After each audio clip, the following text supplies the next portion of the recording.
Hello అండి, నమస్తే. Welcome back to our channel రుచిగా చేద్దాం. ఈరోజు వీడియోలో అయితే చాలా హెల్దీ అండ్ టేస్టీగా రాగి పిండితోటి అయితే ఊతప్పం వేసేసుకుందామండి. చాలా బాగుంటుంది, టేస్ట్ కూడా చాలా బాగుంటుంది, చాలా సింపుల్గా అయిపోతుంది. దీనికోసం ఇక్కడైతే నేను ఒక గ్లాస్ కొలతతోటి అయితే రాగుల్ని తీసుకుంటున్నాను. రాగులు 2 గ్లాసెస్ తీసుకుంటున్నాను.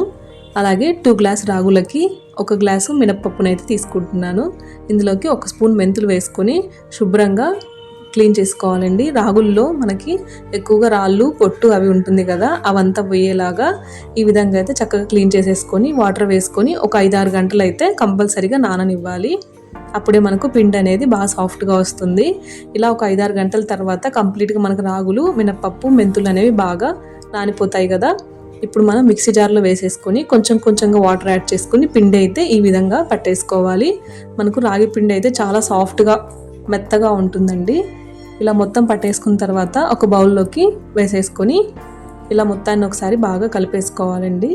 ఇందులో మనకు కాస్త వేడిగా ఉంటుంది కాబట్టి ఇది చల్లబడిన తర్వాత మొత్తం మనము ప్లేట్ అనేది క్లోజ్ చేసేసుకొని ఓవర్ నైట్ అంతా బయట పెట్టేసుకోవాలి. ఇలా నెక్స్ట్ డే మార్నింగ్ అయితే నాకు కొంచెంగా పొంగింది. చలి ఎక్కువగా ఉన్నప్పుడైతే తక్కువగా పొంగుతుంది కదా, ఇలా అయితే నాకు కొంచెంగా పొంగింది. తర్వాత ఇందులో అయితే నేను టేస్ట్కి సరిపడా సాల్ట్ అయితే వేసుకుంటున్నాను. సాల్ట్ వేసేసుకొని ఇందులో మనకు గట్టిగా ఉంది కాబట్టి కొంచెం వాటర్ అయితే వేసేసుకొని బాగా కలిపేసుకోవాలి. ఇది నేను ఊతప్పం కోసం కొంచెం సపరేట్ తీసుకుంటున్నానండి. మిగిలిన పిండిని మనం దోశగా, ఇడ్లీగా కూడా వేసుకోవచ్చు. ఇలా నేను ఊతప్పం కోసం అయితే ఇక్కడ నేను క్యారెట్, పచ్చిమిర్చి, ఆనియన్, బీట్రూట్, కొత్తిమీర కట్ చేసి వేసుకున్నాను. ఇలా కట్ చేసి వేసుకున్న వాటన్నిటిని మనకు ఎంతైతే కావాలో అంతవరకు అందులో వేసేసుకోవాలి. మీరు తినే స్పైసీనెస్ని బట్టి పచ్చిమిర్చి అనేది యాడ్ చేసుకోండి. ఇలా అయితే నేను వెజిటేబుల్స్ని వేసుకుంటున్నాను. ఇక్కడైతే నేను కొంచెం జీలకర్ర, అలాగే 1 స్పూను శనగపప్పు, కొంచెం పసుపు, కొంచెం కారం వేసుకుంటున్నాను. ఇలా మొత్తాన్ని ఒకసారి బాగా కలిపేసుకోవాలి.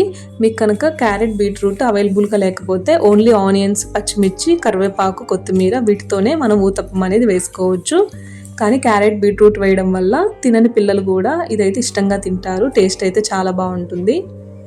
ఇలా మొత్తం కంప్లీట్గా మనం కలిపేసుకున్న తర్వాత ఇప్పుడు ప్యాన్ పెట్టి ఊతప్పం అయితే వేసేసుకుందాం. ప్యాన్ బాగా హీట్ అయిన తర్వాత లో ఫ్లేమ్లో పెట్టేసి ఈ విధంగా అయితే మనం కొంచెం కొంచెంగా తీసుకుంటూ ఊతప్పం అయితే వేసేసుకోవాలి. మీడియం ఫ్లేమ్లో పెట్టేసుకొని కాల్చుకుంటే మనకు లోపల వెజిటబుల్స్ కూడా బాగా కుక్ అయిపోయి టేస్ట్ అనేది బాగుంటుంది. దీనికి ఎక్కువ ఆయిల్ కూడా అవసరం లేదండి, చాలా కొంచెం ఆయిల్ తోటే మనకు రెడీ అయిపోతుంది. ఇలా ఒక ప్లేట్ పెట్టేసి క్లోజ్ చేసేసుకొని 2 వైపులా కూడా చక్కగా మనము ఊతప్పాన్ని కాల్చేసుకోవాలి. ఇప్పుడు ఇంకొక వైపు కూడా తిప్పేసుకొని మళ్ళీ ఒకసారి ప్లేట్ పెట్టేసి మనము ఊతప్పాన్ని ఉడికించుకోవాలి. అంతే అండి, చాలా సింపుల్గా మనకు ఊతప్పం అయితే రెడీ అయిపోయింది. ఇందులో ఒకే 1 స్పూన్ ఆయిల్ తోటి నేనైతే ఇది ప్రిపేర్ చేసేసుకున్నాను. ఇదే విధంగా మిగిలిన పిండిని కూడా మనము వేసేసుకోవచ్చు. రాగులతోటి చాలా రకాల రెసిపీస్ అనేది చేయొచ్చండి.